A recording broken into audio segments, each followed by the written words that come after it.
Kanselahon sa Mandawi City LGU ang citywide Christmas party subay sa direktiba sa Malacañang nunod sa sunod-sunod nga bagyo nga miigo sa nasod. Ang report ni Nico Sereno.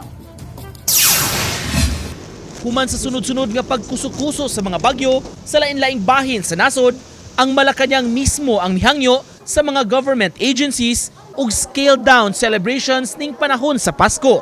Kay matud pa, ang mamenos nga gasto mamahimo mang itabang sa mga labing nanginahanglan ug naapektuhan sa kalamidad. Sa bahin sa Mandawi City, gipahibaw sa mayor, kansilado na ang citywide party karong buwan sa Disyembre. Hinuon, posible gihapon ang ginagmay nga mga party o tapok-tapok sa mga departamento. Pananglit kun makadesisyon ang mga empleyado. Ilan naman na. Actually, ang mga GOs, mga kabante, nagkamot-amot para lang for spirit of Christmas nga magka-enjoy sila sa Christmas. Ipatanaw pa sa mayor ang posibilidad nga makatunol og hinabang sa mga nabiktima sa bagyo ug kun pila.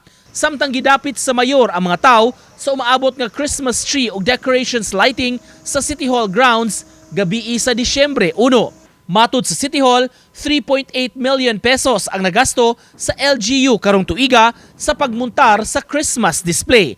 Mas menos kini sa nagasto sa miaging mga katuigan ug kasagaran sa mga materyales nga gigamit gi-recycle raman.